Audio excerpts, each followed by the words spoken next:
রাজধানীতে জামিন পাওয়া শীর্ষ সন্ত্রাসীদের দৌরাত্ম্য আইনের আওতায় আনার ঘোষণা স্বরাষ্ট্র উপদেষ্টার। প্লট জালিয়াতি মামলায় পুতুলকে দেশে আনতে চায় দুদক, প্রমাণ মিলেছে কানাডার নাগরিকত্বের। সংস্কার কমিশনের সুপারিশ সুষ্ঠু নির্বাচনের অন্তরায়, বললেন সিইসি। নিরপেক্ষতা বজায় রাখতে না পারলে অন্তর্বর্তী সরকারকে পদত্যাগের পরামর্শ বিএনপির। সুদের হার কমাতে ইতিবাচক চীন, বন্ধ হচ্ছে ইউএসআইডির অর্থায়নের সব প্রকল্প।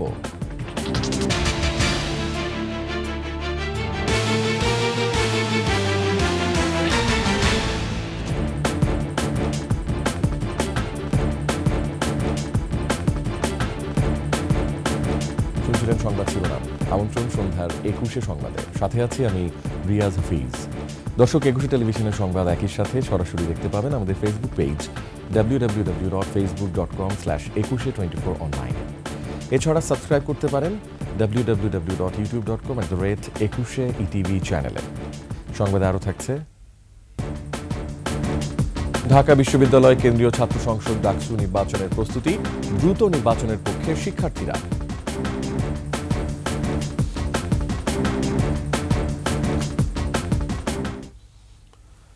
শীর্ষ সন্ত্রাসী সঞ্জিদুল ইসলাম ইমন টানা 17 বছর কারাভোগের পর জামিনে বেরিয়ে আসেন 15 আগস্ট।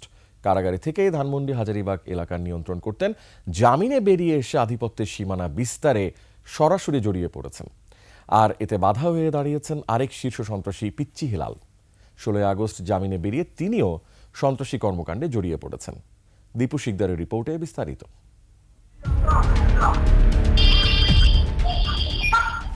ধানমন্ডি হাজারীবাগ এলাকায় ভবন নির্মাণের কাজ শুরু হলে মোটরসাইকেল আরোহী সশস্ত্র এই সন্ত্রাসীরা এভাবেই মহড়া দেয়। চাঁদা মিললে কাজ, না হলে বন্ধ, এটাই তাদের শেষ কথা। সবাইকে নিচে নামাই নিয়ে এসে তারপরে ওদের একজন কার যেন নাম্বার দিল, একটা শীর্ষ সন্ত্রাসীর নাম বলে নাম্বারটা দিয়ে যাচ্ছে, একটা বিদেশি নাম্বার। ওই জায়গা থেকে বলতেছে যোগাযোগ করেন। যোগাযোগ করি নাই দেখাই ওরা 3বার ওপেন ফায়ার করে গেছে। 10 জানুয়ারি ধানমন্ডি 7 এমনই এক মহড়া চলে। মোটরসাইকেল আরোহী সন্ত্রাসীরা গুলি চালিয়ে জানান দেয় শীর্ষ সন্ত্রাসী সঞ্জিদুল ইসলাম ইমন তাদের দলনেতা।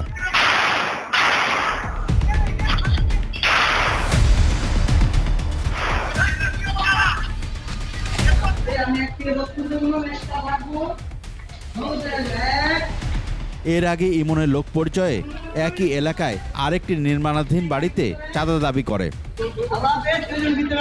আপনার আয়সা এই ইঞ্জিনিয়ার বাইরে যতবারই নাম বলে ততবারই মারধর করে। বলছে যে আপনার এই ইমনের সাথে যোগাযোগ করে কাজ চালু করতে। ভবন মালিক, স্থানীয় বাসিন্দা, এমনকি প্রশাসনের উদ্দেশ্যেও হুমকি ছিল তাদের।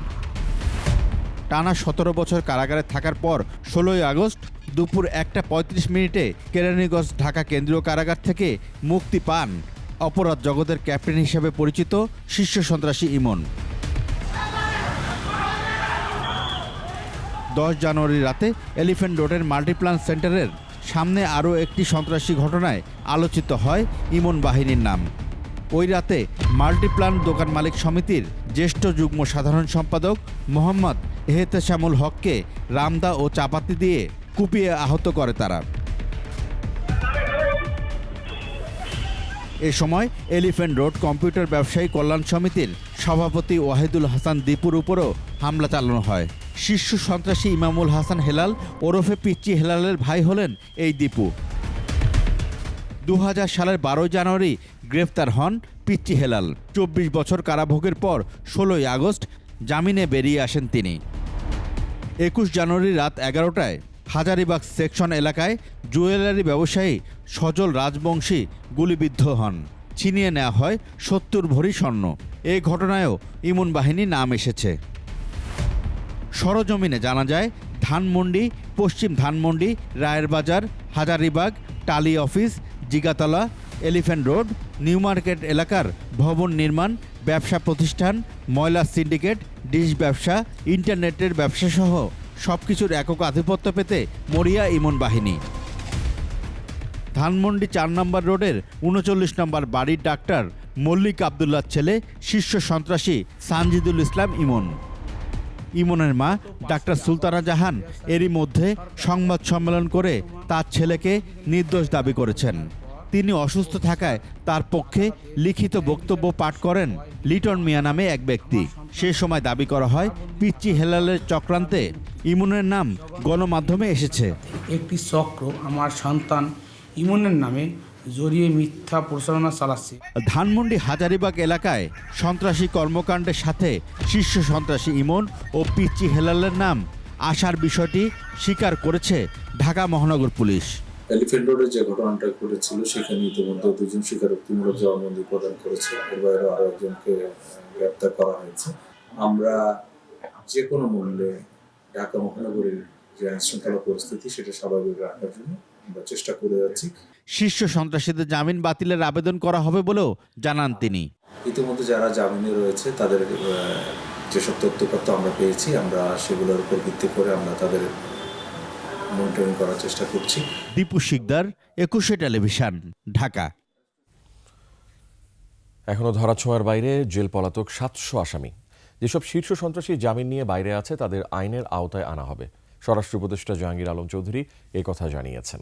তিনি বলেন, কারাগারের হটলাইন সেবায় জুলাই আন্দোলনে আহত এবং নিহতের পরিবারের সদস্যদের চাকরির ব্যবস্থা করা হবে। বিস্তারিত সিরাত আল মুস্তাকিমের রিপোর্টে। কারাগারে জরুরি হটলাইন সেবা উদ্বোধন উপলক্ষে কেরানীগঞ্জে ঢাকা কেন্দ্রীয় কারাগারে আসেন স্বরাষ্ট্র উপদেষ্টা জাহাঙ্গীর আলম চৌধুরী। কারাগারে তাকে গার্ড অফ অনার দেয় জেল পুলিশ। এরপর কারাগার পরিদর্শন করেন তিনি। প্রায় 1.5 ঘন্টা কারাগারের বিভিন্ন বিভাগ ঘুরে দেখেন স্বরাষ্ট্র উপদেষ্টা।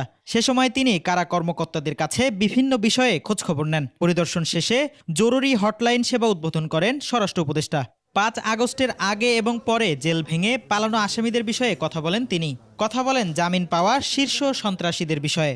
700-এর মতো এখনো বাইরে রয়ে গেছে, আর যারা ছিল তাদের সবাইকে আবার বন্দি করে কারাগারে রাখা হয়েছে। তাদের আবার ধরে তাড়াতাড়ি আইনের আওতায় নিয়ে আনা হয়। যেই ধরা পড়বে তারই আইনের আওতায় নিয়ে আনা হবে। ছিনতাই, চাঁদাবাজি হচ্ছে এবং যারা করতেছে তারা ধরাও পড়তেছে, আবার ছাড়া পাওয়ার পরে আবার তারাও আবার এর ভিতরে করতেছে। কারাগারের হটলাইন জরুরি নাম্বার থেকে আসামিদের সাথে দেখা করা, ফোনে কথা বলার সময়ও খোঁজ খবর নেওয়ার জন্য অ্যাপয়েন্টমেন্ট নিতে হবে এই সেবায়। কারাগারের এই জরুরি সেবার মাধ্যমে জনসাধারণ কারাগারে অন্তরীণ যে কোনো বন্দী সম্বন্ধে যেসব বিষয় জানতে পারবেন। এটার মাধ্যমে যে কোনো বন্দির আত্মীয় স্বজন এই সংবাদগুলি নিতে পারবেন। এই সেবায় জুলাই আন্দোলনে আহত এবং নিহতদের পরিবারের সদস্যদের চাকরির সুযোগ করে দেওয়া হবে বলেও জানান স্বরাষ্ট্র উপদেষ্টা। তাদের একটা কর্মসংস্থানের জন্য এখানে সুযোগ হয়, এটার ব্যবস্থা করব। সিরাত আল মুস্তাকিম, 21 টেলিভিশন, ঢাকা। প্লট জালিয়াতি মামলার আসামি সাবেক প্রধানমন্ত্রী শেখ হাসিনার মেয়ে সাইমা ওয়াজেদ পুতুলকে দেশে ফেরত আনতে চায় দুর্নীতি দমন কমিশন দুদক। এদিকে ব্যাংক হিসেবে 52 কোটি টাকার অস্বাভাবিক লেনদেন ও 4 কোটি 6 লাখ টাকার অবৈধ সম্পদ অর্জনের অভিযোগে সাবেক ধর্মমন্ত্রী ও তার স্ত্রীর বিরুদ্ধে মামলা হয়েছে। বিস্তারিত জানাচ্ছেন নাহিদ সিরাজি নিম্মি। সাইমা ওয়াজেদ পুতুলকে বিশ্ব স্বাস্থ্য সংস্থার দক্ষিণ পূর্ব এশিয়া অঞ্চলের আঞ্চলিক পরিচালকের পদ থেকে অপসারণের অনুরোধ জানিয়ে সংস্থাটিকে এরই মধ্যে চিঠি পাঠিয়েছে দুদক। সূচনা ফাউন্ডেশনের নামে রাষ্ট্রের অর্থ আত্মসাতের অভিযোগেও পুতুলের বিরুদ্ধে অনুসন্ধান শুরু করেছে সংস্থাটি।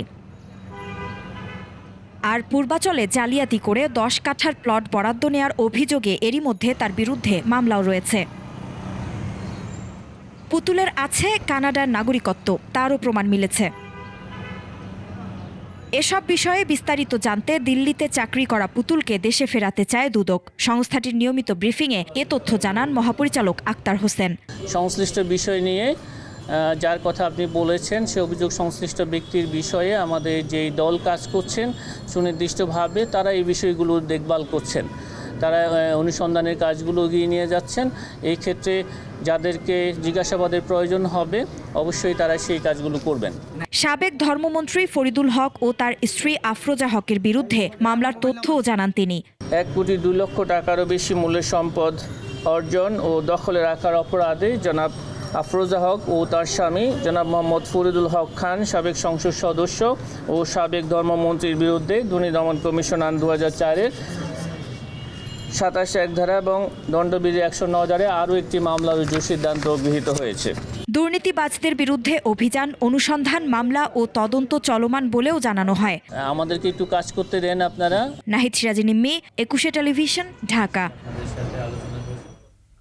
ব্যাংকিং খাত থেকে $1,700 কোটি পাচারের ঘটনা তদন্তে করতে বিশ্বের বড় 3টি হিসাবরক্ষণ ফার্মকে নিয়োগ দিয়েছে বাংলাদেশ ব্যাংক। ব্যাংকের গভর্নর আহসান এইচ মনসুর সংবাদ মাধ্যমে ফিনান্সিয়াল টাইমসকে দেয়া সাক্ষাৎকারে এ তথ্য জানান। নিয়োগ দেওয়া ফার্মগুলো হলো EY, ডেলওয়েট ও KPMG। গভর্নর বলেন, পাচার হওয়া অর্থ দিয়ে কেনা সম্পদের হদিস ও পুনরুদ্ধারে এরই মধ্যে 11টি যৌথ তদন্ত কমিটি গঠন করেছে বাংলাদেশ ফিনান্সিয়াল ইন্টেলিজেন্স ইউনিট। অপরাধীদের বিচারের আওতায় আনতে চায় বাংলাদেশ। অভিযোগ রয়েছে, সাবেক প্রধানমন্ত্রী শেখ হাসিনা ও তার ঘনিষ্ঠজনরা গেল 15 বছরের শাসনামলে বাংলাদেশ ব্যাংক থেকে 2 লাখ কোটি টাকা পাচার করেছে।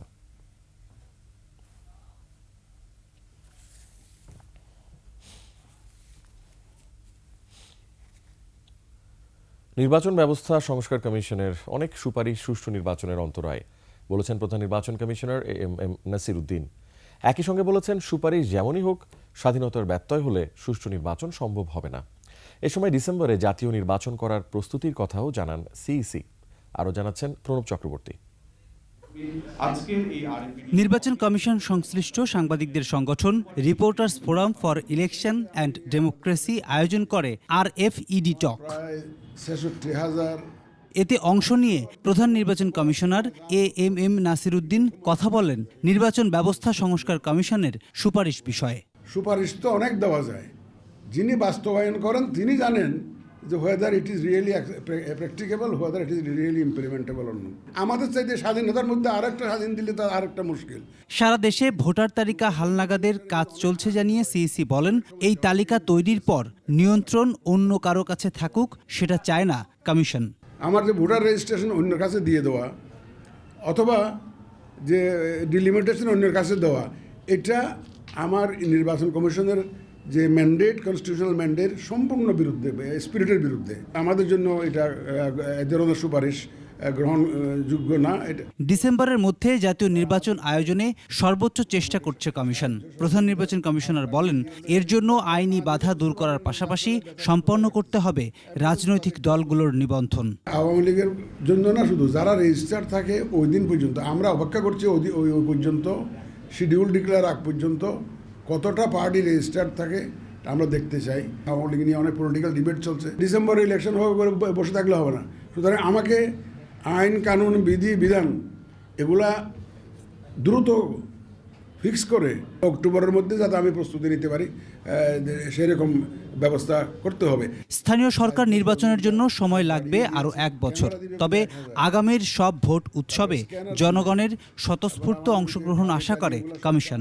যদি আমাদের স্বাধীনতা অক্ষুণ্ণ থাকে, অ্যাটলিস্ট আমি যদি থাকি, স্বাধীনতা যদি অক্ষুণ্ণ থাকে, লোকাল গভর্নমেন্ট ইলেকশন আমরা একইভাবে একটা অত্যন্ত সুন্দর ইলেকশন আমরা করতে পারবো। প্রণব চক্রবর্তী, 21 টেলিভিশন, ঢাকা।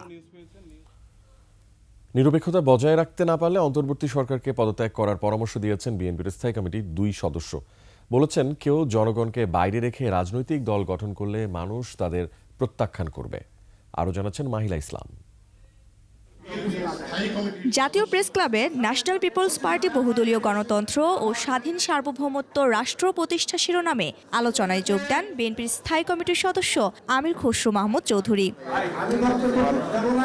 জনগণের ভোটাধিকার ফিরিয়ে দেওয়ার বিষয়ে সঠিক সিদ্ধান্ত না নিয়ে কেউ যদি দ্বিতীয় পথ অবলম্বন করে তবে কারোর কাছে তা গ্রহণযোগ্য হবে না বলে এ সময় মন্তব্য করেন আমির খসরু মাহমুদ চৌধুরী। কেউ যদি দ্বিতীয় পথ বেছে নিতে চায় জনগণকে বাইরে রেখে, কোনো গোষ্ঠী, ব্যক্তি, দল, সেটা বাংলাদেশের জনগণ গ্রহণ করবে না। আর কেউ করতে চাইলে তারা সেটা বড় ভুল করবে। বর্তমান সরকারের নিরপেক্ষতা নিয়ে যদি প্রশ্ন জাগে তবে গত 15 বছরের সাধারণ মানুষের রক্ত ত্যাগের প্রতি বেইমানি করা হবে।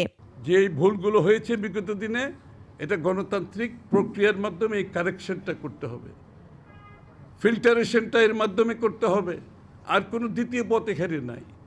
এদিকে শহীদ প্রেসিডেন্ট জিয়াউর রহমানের জন্মবার্ষিকী উপলক্ষে এক আলোচনা সভায় যোগ দেন দলের আরেক স্থায়ী কমিটির সদস্য হাফিজউদ্দিন আহমেদ।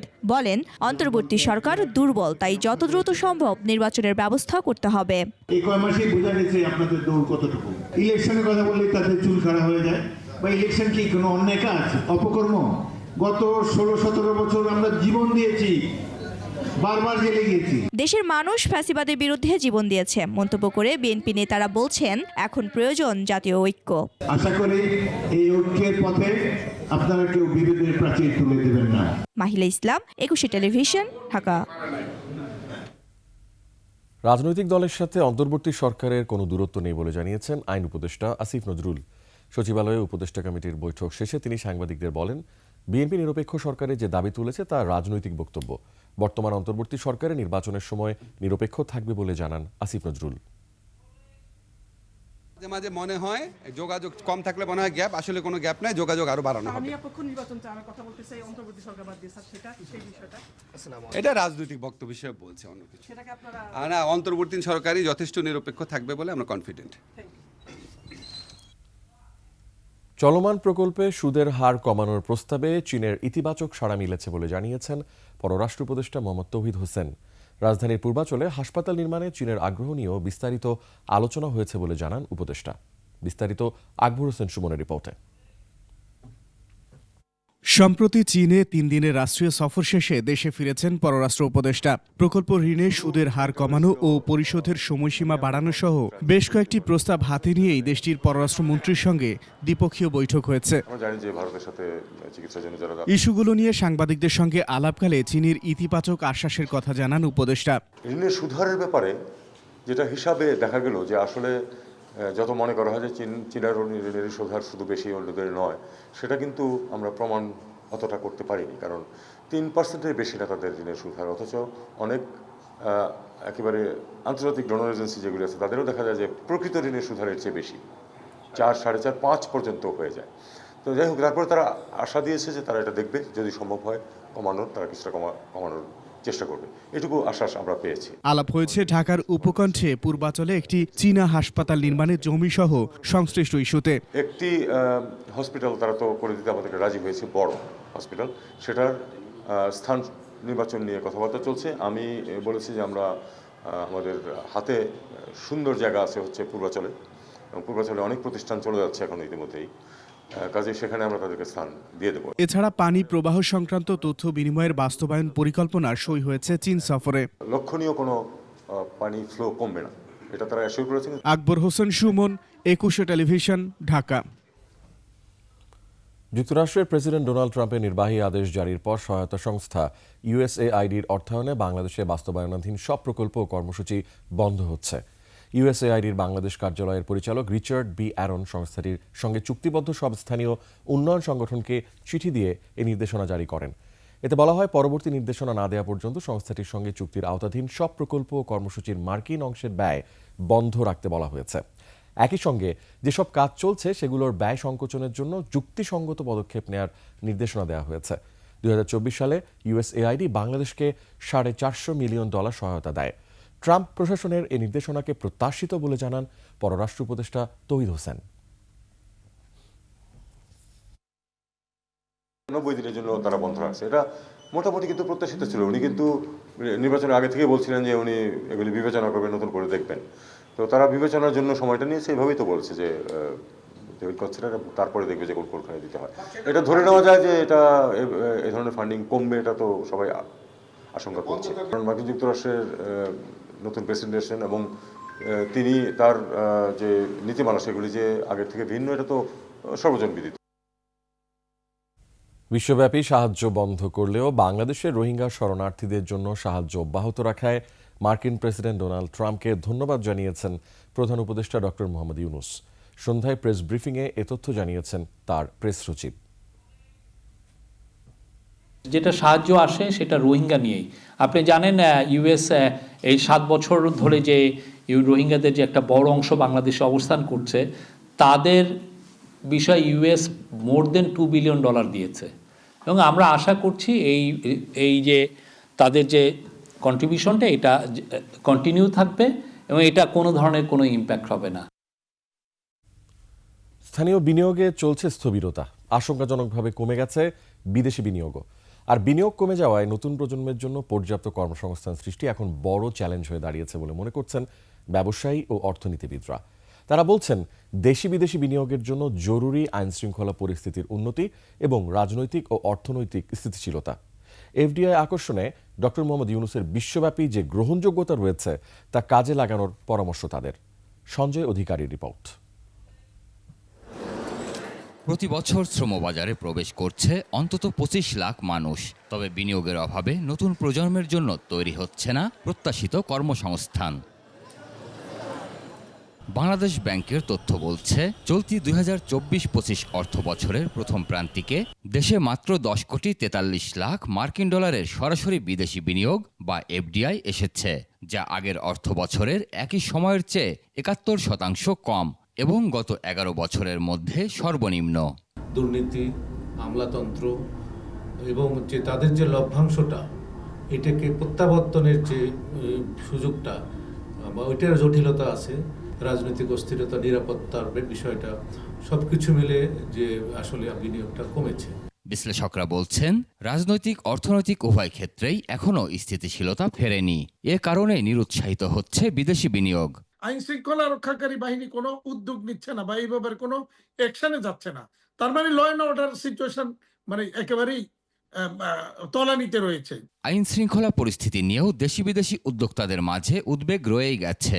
এফডিআই বাড়াতে ডক্টর মোহাম্মদ ইউনূসের বৈশ্বিক গ্রহণযোগ্যতাকে কাজে লাগানোর পরামর্শ ব্যবসায়ী নেতাদের। ডক্টর মোহাম্মদ ইউনূস সারা বিশ্বের কাছে অত্যন্ত জনপ্রিয় ব্যক্তিত্ব, তার পক্ষে সম্ভব যে কোনো দেশের এফডিআই বাংলাদেশে আনা। গ্যাস বিদ্যুৎ সরবরাহের নিশ্চয়তা, অর্জিত মুনাফা প্রত্যাবাসন সহজীকরণের কথা বলছেন অর্থনীতিবিদরা। নির্বাচিত সরকার দরকার, নিরবচ্ছিন্ন বিদ্যুৎ, গ্যাস, তাদের যে লাভ এখানে যেটা তারা বেনিফিটটা পায়। একটা দেশের উন্নয়নের জন্য, শিল্পায়নের জন্য, ব্যবসা বাণিজ্যের জন্য, সবকিছুর জন্যই রাজনৈতিক সরকার জরুরি। এদিকে বিনিয়োগে স্থবিরতা নেমে আসায় বেসরকারি খাতে ঋণের প্রবৃদ্ধি নেমে এসেছে 7.5% ঘরে, যা 42 মাসের মধ্যে সর্বনিম্ন। সঞ্জয় অধিকারী, 21 টেলিভিশন, ঢাকা। ঢাকা বিশ্ববিদ্যালয় কেন্দ্রীয় ছাত্র সংসদ ডাকসু নির্বাচনের জন্য 3টি কমিটি গঠন করেছে বিশ্ববিদ্যালয় কর্তৃপক্ষ। কমিটির সুপারিশ অনুযায়ী নির্বাচন হবে, তবে দ্রুত নির্বাচনের পক্ষে শিক্ষার্থীরা। নির্বাচিত ছাত্র প্রতিনিধি কর্তৃপক্ষের সাথে আলোচনা করে ক্যাম্পাসের সব সমস্যা দূর করতে পারবে বলেও মত তাদের। আরও জানাচ্ছেন তানজিলা তাসনিম। দীর্ঘ 6 বছর ধরে ডাকসু নির্বাচন নেই। জুলাই গণ অভ্যুত্থানের আগে থেকেই এ নিয়ে সরব ছিলেন শিক্ষার্থীরা, তবে ছাত্রলীগের একচ্ছত্র আধিপত্যের কারণে নির্বাচন হয়নি। পরিবর্তিত পরিস্থিতিতে নির্বাচন নিয়ে সরব সাধারণ ছাত্ররা। শিক্ষার্থীরা বলছেন ছাত্র বা ক্যাম্পাসের যে কোনো সমস্যা নিয়ে বিশ্ববিদ্যালয় কর্তৃপক্ষের সাথে আলোচনা করতে নির্বাচিত প্রতিনিধির কোনো বিকল্প নেই। লেজর ভিত্তিক পলিটিক্স দূরে থাকার জন্য আমাদের এই রিপ্রেজেন্টেটিভ বা ডাকসুটা খুবই গুরুত্বপূর্ণ। আমাদের অতি দ্রুত ডাকসু নির্বাচন প্রয়োজন। ক্যাম্পাসে নির্যাতিত হয়েছে, এদের বিচার সম্পন্ন হওয়ার পরে আমি ডাকসু নির্বাচনটা চাই। 28 বছর পর সবশেষ ডাকসু নির্বাচন অনুষ্ঠিত হয় 2019 সালের 11 মার্চ। ওই নির্বাচনে ভিপি নির্বাচিত হন ছাত্র অধিকার পরিষদ নেতা নুরুল হক নূর। তবে 25টি আসনের 23টিতেই ছাত্রলীগ নেতাদের জয়ী ঘোষণা করা হয়। নির্বাচনে অনিয়ম অভিযোগ ওঠে সে সময়। এটা আসলে নিরপেক্ষ ছিল না এবং এটা বলতে গেলে আসলে ছাত্রলীগের ফেভারে গিয়েছে। সেটাকে আসলে নামে মাত্র নির্বাচন বলাটাই ফেয়ার হবে। ঢাকা বিশ্ববিদ্যালয়ের উপাচার্য অধ্যাপক নিয়াজ আহমদ খানও ডাকসু নির্বাচনের প্রয়োজনীয়তা উপলব্ধি করেছেন। জানান নির্বাচন নিয়ে কাজ শুরুর কথা। সাধারণ ছাত্র, শিক্ষক সবার সাথে আলোচনা করে একটা ডাকসুর ওভারঅল টাইম, কাঠামো ইত্যাদি নিয়ে কিছু আলোচনা, অর্থাৎ কাজ কিন্তু চলছে। ক্যাম্পাসের ছাত্র রাজনীতি থাকবে কি থাকবে না সে বিষয়েও কথা বলেন তিনি। আমরা একটা কমিটি করে দিয়েছি যারা আমাদেরকে এই বিষয়ে পরামর্শ দেবেন যে এর ক্যাম্পাসে ছাত্র রাজনীতি গতি প্রকৃতি কেমন হবে। বিভাজন ও বৈষম্য বিরোধী বিশ্ববিদ্যালয় গড়াই মূল লক্ষ্য বলে জানালেন উপাচার্য অধ্যাপক নিয়াজ আহমদ খান। ছাত্রছাত্রীর সমস্যা সমাধানের জন্য প্রয়োজন নির্বাচিত ছাত্র প্রতিনিধির। ঢাকা বিশ্ববিদ্যালয়ের শিক্ষার্থীদের দাবি এবং বিশ্ববিদ্যালয় প্রশাসনের সহায়তায় হয়তো তারা পুনরায় পেতে চলেছে একটি নির্বাচিত এবং নিরপেক্ষ ছাত্র সংসদ। তানজিলা তাসনিম, 21 টেলিভিশন, ঢাকা। নিচি সংবাদ বিরতি, যখন ফিরছি তখন থাকছে। কর্মকর্তা কর্মচারীদের ম্যানেজ করে লাউয়াছড়ায় গাছ চুরির হিড়িক জানে না বন বিভাগ।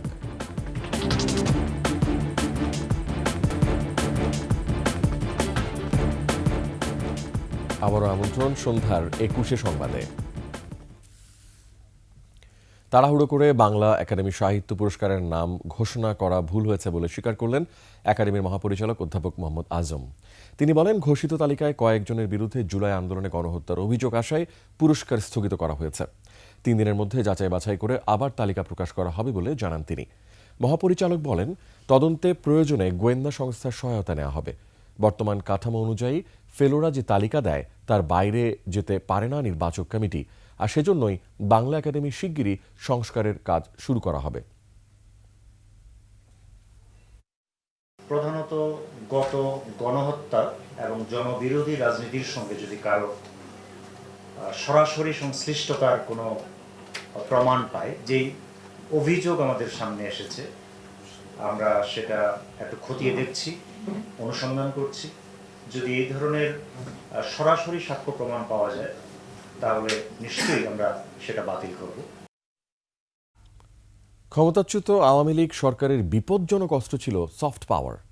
আওয়ামী লীগের অলিগার্ক জেমকন গ্রুপের মতো ব্যবসায়ী প্রতিষ্ঠান সফট পাওয়ার কৌশলে শেখ হাসিনার জন্য এখনও দেশি বিদেশি মিডিয়া লবিং চালাচ্ছে বলে অভিযোগ করেন দ্য ফিউচার ফোরামের বক্তারা।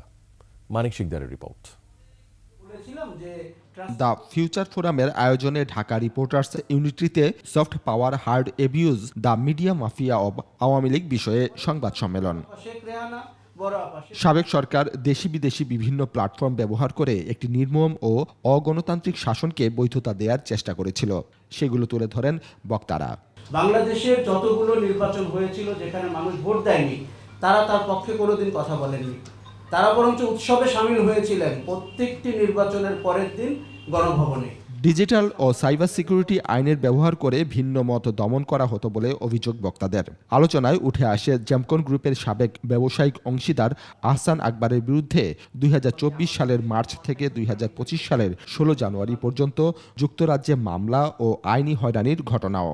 তখন কাজী আনিস, আমি যেটা সত্যি সেটা বলবো, সে নিজে এগিয়ে আসলেন। সে বলে, না আমি সাহিত্য অনুরাগী, আমি নিজে রাইটার, ওই সুবাদে পরিচয়। আমি তখন তাকে অসম্ভব পছন্দ করেছি, ওয়ান্ডারফুল গাই। কাজী আনিস পরিবারের পাচার করা অর্থ দিয়ে শেখ হাসিনার জন্য লবিং করেছেন বলেও অভিযোগ করেন বক্তারা। যার 1000 কোটি টাকা ঋণ রয়েছে, কারা ইন্টারন্যাশনাল নেটওয়ার্ক করে শেখ হাসিনাকে আবার ফিরিয়ে আনার চেষ্টা করছে। সংবাদ সম্মেলনে প্রতিটি ঘটনার সুষ্ঠু তদন্ত ও ন্যায় বিচারের উপর জোর দেওয়া হয়। মানিক শিকদার, 21 টেলিভিশন, ঢাকা। সংসদ নির্বাচন, জুলাই অভ্যুত্থান, আওয়ামী লীগ সরকারের পতন, রাজনৈতিক উত্তেজনা সহ চলমান অর্থনৈতিক পরিস্থিতির কারণে গত বছরে ভুল তথ্য অপতথ্য ছড়িয়েছে অনেক বেশি। অন্তর্বর্তী সরকারের প্রধান উপদেষ্টা সাবেক প্রধানমন্ত্রী শেখ হাসিনা ও আওয়ামী লীগকে কেন্দ্র করে এসব তথ্য বেশি ছড়িয়েছে। গবেষণা প্রতিষ্ঠান ডিজিটালি রাইটের তথ্য যাচাইয়ের উদ্যোগ ডিসমিস ল্যাব এক প্রতিবেদনে এসব বিষয় তুলে ধরেছে। 2024 সালে বাংলাদেশে ছড়ানো ভুল তথ্যের প্রবণতা ও বয়ান নিয়ে সম্প্রতি এই প্রতিবেদন প্রকাশ করা হয়েছে। ডিসমিস ল্যাবের ডেটাবেজের তথ্য অনুসারে বাংলাদেশে কাজ করা 8টি তথ্য যাচাইকারী সংস্থা 2024 সালে 4500-র মতো বেশি ভুয়া তথ্যের সত্যতা যাচাই করেছে। সেখান থেকে বাংলাদেশে ভাইরাল 3000-এরও বেশি একক ভুল তথ্য যাচাইয়ের প্রতিবেদনকে চিহ্নিত করেছে ডিসমিস ল্যাব, যা এর আগের বছরের চেয়ে উল্লেখযোগ্য হারে বেশি। জুলাই আগস্টে র্যাবের দায়িত্বে থাকা সংস্থাটির ডিজি ব্যারিস্টার হারুন রশিদের বিরুদ্ধে গ্রেফতারি পরোয়ানা জারি করেছে আন্তর্জাতিক অপরাধ ট্রাইব্যুনাল। রোববার শুনানি শেষে এই পরোয়ানা জারি করে ট্রাইব্যুনাল। শুনানিতে হারুন রশিদের বিরুদ্ধে জুলাই আগস্ট গণহত্যার পরিকল্পনা, হেলিকপ্টার থেকে গুলি ছোড়া, বাহিনী সদস্যদের অপরাধ থেকে বিরত না রাখার ব্যর্থতা সহ নানা অপরাধ তুলে ধরা হয়েছে। সেখানে র্যাবের ডিজি নির্দেশদাতা হিসেবে ছিলেন বলে তুলে ধরা হয়েছে।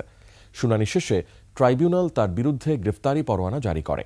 সেই সাথে আশুলিয়ায় 6 জনকে গুলি করে হত্যার পর লাশ পুড়িয়ে দেওয়ার ঘটনায় অভিযুক্ত এসআই আব্দুল মালেককে 30 জানুয়ারি ও কনস্টেবল মুকুলকে 28 জানুয়ারি তদন্ত সংস্থায় জিজ্ঞাসাবাদ করার অনুমতি দিয়েছেন ট্রাইব্যুনাল। প্রাথমিক অবস্থায় তার ব্যাপারে যে তথ্যগুলো পাওয়া গেছে তার ভিত্তিতে তাকে গ্রেপ্তার করার জন্য প্রসিকিউশনকে তারা অনুরোধ জানিয়েছিলেন। তার ভিত্তিতে আজকে আমরা পিটিশন মুভ করেছি। আদালত তাকে গ্রেপ্তার করে এই ট্রাইব্যুনালে হাজির করার জন্য নির্দেশ প্রদান করেছেন, সুষ্ঠু তদন্তের স্বার্থে, ন্যায় বিচার নিশ্চিত করার স্বার্থে। মৌলভীবাজারে লাওয়াছড়া সংরক্ষিত বনাঞ্চল থেকে দেদারসে চুরি হচ্ছে গাছ। তবে কত গাছ চুরি হয়েছে সে তথ্য বন বিভাগের কাছে নেই। অভিযোগ রয়েছে বন বিভাগের কিছু কর্মকর্তা কর্মচারীদের ম্যানেজ করে বন উজাড় করছে সংঘবদ্ধ চক্র। মৌলভীবাজার প্রতিনিধি বিকুল চক্রবর্তী তথ্য ছবিতে ডেস্ক রিপোর্ট। এভাবে বনের ভেতর পড়ে আছে কাটা গাছের গুড়ি, আর এই গুড়িগুলোই জানান দিচ্ছে বন চুরির ঘটনা। কোমলগঞ্জ ও শ্রীমঙ্গলে বেশ কয়েকটি সংঘবদ্ধ গাছ চোরের দল রয়েছে। বন বিভাগকে ম্যানেজ করে দেদারসে কেটে নিচ্ছে গাছ।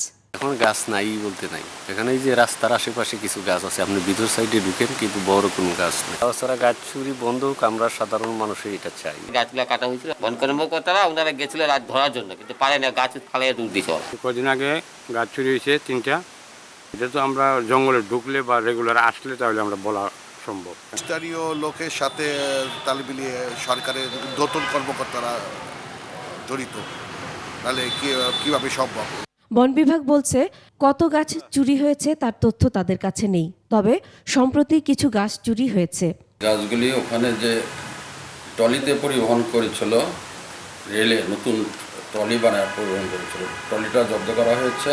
সারাশি অভিযানের মাধ্যমে এই শমশেরনগর এবং মুন্সিগঞ্জ বাজারের মাঝখানে ওই এলাকায় গাছগুলো আমরা পাই। দর্শনার্থীরা বলছেন গাছ চুরির কারণে সৌন্দর্য হারাচ্ছে লাওয়াছড়া বন, কমে যাচ্ছে বন্যপ্রাণীর সংখ্যা। গাছ আমাদের প্রকৃত বন্ধু, কারণ গাছের মাধ্যমে কিন্তু আমরা যে আমাদের শ্বাসটা নেওয়ার সুযোগ পাচ্ছি, এবং গাছ আমাদের কার্বন ডাইঅক্সাইড নিয়ে আমাদের কিন্তু পরিবেশের ভারসাম্যটা রক্ষা করছে। বনায়নের মাধ্যমে প্রকৃতিটাকে আরো সুন্দরভাবে সাজাতে পারি, তাহলে আমাদেরকে প্রকৃতি অক্সিজেন দিবে। দেশের পূর্বাঞ্চলের চিরহরিত এই বনটি রক্ষায় প্রয়োজনীয় ব্যবস্থা নেওয়ার দাবি জানাচ্ছেন তারা। Masuma Lisa, desk report, 21 television. দীর্ঘ 14 বছরের আইনি লড়াই, অবশেষে অধিকার ফিরে পেলেন জামালপুরের বিসিআইসির কর্মকর্তা আব্দুল কাদের। 14 দিনের মধ্যে চাকরির পাওনা অর্থ বুঝিয়ে দিতে নির্দেশ দিয়েছে আপিল বিভাগ। আব্দুল কাদের চান না এমন আইনি বেড়াজালে আর কেউ পড়ুক। বিস্তারিত শাকির আরজু রিপোর্টে।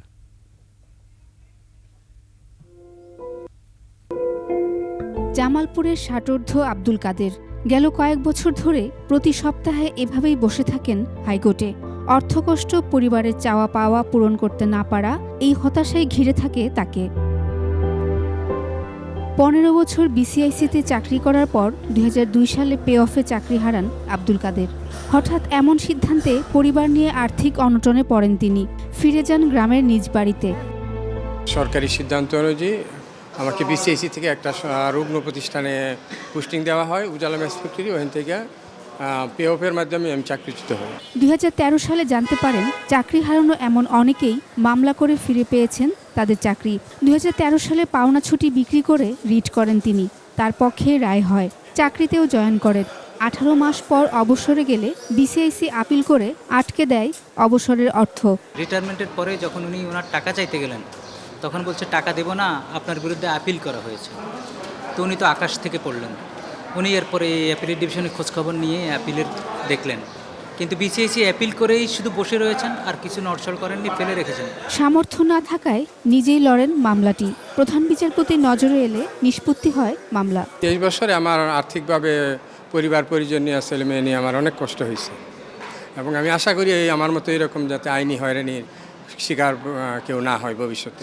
14 দিনের ভিতর ওনাকে ওনার পাওনাদি বুঝিয়ে দিতে বলেছেন। আমি কষ্টের কথা বলেছি, যেহেতু এই জেনে শুনে হারা মামলা কেন করছেন। আজকে থেকে 14 দিনের ভিতর, যেহেতু তাদের লয়ার ছিল, তা সে কমিউনিকেট করবে অর্ডারটা। আপিল বিভাগের এ আদেশ বাস্তবায়ন না হলে বিসিআইসির বিরুদ্ধে আদালত অবমাননার মামলা করা হবে বলে জানান আব্দুল কাদেরের আইনজীবী। শাকেরা আরজু, 21 টেলিভিশন, ঢাকা। এবার আভিভা ফিন্যান্স লিমিটেড বাণিজ্য সংবাদ।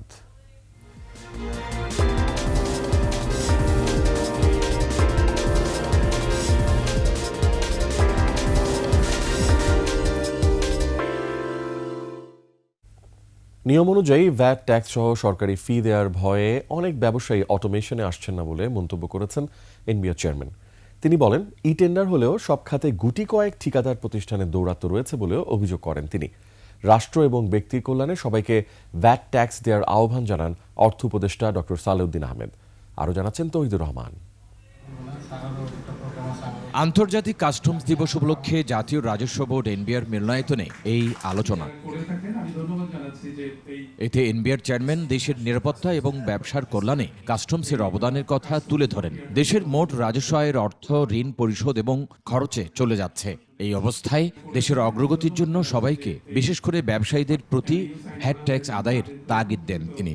অনেক ব্যবসাতে আমরা দেখি অল্প কয়েকজন প্লেয়ার, আমরা এখান থেকে সরে যেতে চাই এবং এই প্লেয়াররা অন্য কাউকে ঢুকতে দিচ্ছে না। ইভেন আমরা যখন ইলেকট্রনিক্যালি ইজিপি করলাম, ই টেন্ডার করলাম, ওখানেও দেখা যায় যে একই অবস্থা, গুটি কয়েকের হাতে সবকিছু চলে যাচ্ছে। এগুলো যদি আমরা ওপেন করে দিতে পারি এবং আমাদের যদি আইন শৃঙ্খলাটাকে যদি আমরা স্ট্রংলি করতে পারি, তাহলে ব্যবসায়ীদের এই ভয়গুলো থাকার কথা না। চলতি অর্থ বছরের সর্বশেষ হিসেবে অনলাইনে 12 লাখ রিটার্ন জমা পড়েছে। প্রয়োজনে ভ্যাট এবং শুল্ক কমানো হবে মন্তব্য করে সব ব্যবসায়ীকে অনলাইনের আওতায় আনার কথা বলেন এনবিআর চেয়ারম্যান। আপনারা দয়া করে আপনাদের যে প্র্যাকটিস, পুরনো প্র্যাকটিস, যে সব ট্রানজ্যাকশন রেকর্ডেড না করা, এখান থেকে আপনারা বের হয়ে আসেন। বিদ্যমান আইনেও দুর্নীতিবাজদের বিরুদ্ধে অনেক ব্যবস্থা নেওয়া সম্ভব বলে মন্তব্য করেন অর্থ উপদেষ্টা। জাতীয় অগ্রগতিতে ভ্যাট ট্যাক্সের গুরুত্বের কথা তুলে ধরেন তিনি। সংস্কার নিয়ে অনেক কথাবার্তা বলছি, যে সমস্ত পদ্ধতিগুলো আছে সেগুলির সঠিক ব্যবহার, সুষ্ঠু ব্যবহার এবং স্বচ্ছভাবে ব্যবহারকে সবচেয়ে বড়, এবং ওটা খুব ডিফিকাল্ট কাজ না। কিন্তু অনুষ্ঠানে এফবিসিসি এর প্রশাসক হাফিজুর রহমান সহ এনবিআর এর ঊর্ধ্বতন কর্মকর্তারা উপস্থিত ছিলেন। তৌহিদুর রহমান, 21 টেলিভিশন, ঢাকা। দরিদ্র শীতার্ত মানুষের মধ্যে শীতবস্ত্র বিতরণ করেছে রাজধানীর ভাটারা থানা বিএনপি। রোববার 39 নম্বর ওয়ার্ড ও পূর্ব নূরের চালা এলাকায় এই কর্মসূচি পালন করেন স্থানীয় নেতাকর্মীরা। এতে সভাপতিত্ব করেন বীর মুক্তিযোদ্ধা মোহাম্মদ আলী খান। প্রধান অতিথি ছিলেন ঢাকা মহানগর উত্তর বিএনপির যুগ্ম আহ্বায়ক আতাউর রহমান। বক্তারা বলেন, বিএনপির ভারপ্রাপ্ত চেয়ারম্যান তারেক রহমানের নির্দেশে ভাসমান ও হতদরিদ্র মানুষের মধ্যে দেশব্যাপী শীতবস্ত্র বিতরণের অংশ হিসেবে এই কর্মসূচি পালন করা হচ্ছে। অনুষ্ঠানে ঢাকা মহানগর উত্তর, ভাটারা থানা ও ওয়ার্ড বিএনপির নেতাকর্মীরা উপস্থিত ছিলেন।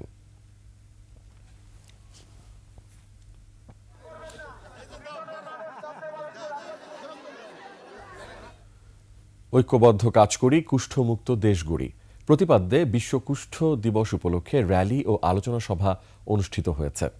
সকালে স্বাস্থ্য অধিদপ্তরের সামনে এই র্যালিতে সরকারি বেসরকারি বিভিন্ন প্রতিষ্ঠানের কর্মকর্তা কর্মচারীদের পাশাপাশি অংশ নেন কুষ্ঠ রোগে ভুক্তভোগীরাও। র্যালি শেষে জাতীয় ক্যান্সার গবেষণা ইনস্টিটিউট ও হাসপাতাল অডিটোরিয়ামে অনুষ্ঠিত হয় আলোচনা সভা। এতে প্রধান অতিথি ছিলেন স্বাস্থ্য সচিব মোহাম্মদ সাইদুর রহমান। আলোচনায় অংশ নিয়ে বক্তারা কুষ্ঠ রোগমুক্ত বাংলাদেশ গড়ার জন্য করণীয় নিয়ে বিশদ আলোচনা করেন। শেষ করছি সন্ধ্যার 21 সংবাদ। তবে যাবার আগে সংবাদ শিরোনামগুলো আরও একবার।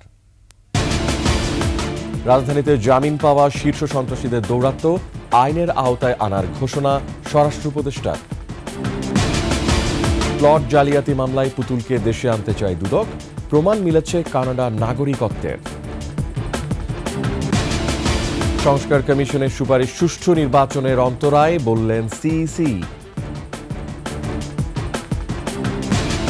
নিরপেক্ষতা বজায় রাখতে না পারলে অন্তর্বর্তী সরকারকে পদত্যাগের পরামর্শ বিএনপির। সুদের হার কমাতে ইতিবাচক চীন, বন্ধ হচ্ছে ইউএসএআইডির অর্থায়নে সব প্রকল্প।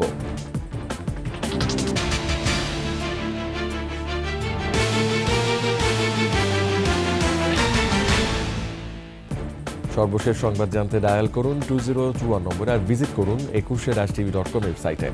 ফেসবুকে ভিজিট করতে পারেন www.facebook.com/2124 অনলাইনে। এছাড়া সাবস্ক্রাইব করতে পারেন www.youtube.com/21etv চ্যানেলে। এতক্ষণ সঙ্গে থাকার জন্য অসংখ্য ধন্যবাদ। আমাদের পরবর্তী সংবাদ রাত 9টায় দেখার আমন্ত্রণ রইল। 21-এর সাথেই থাকুন।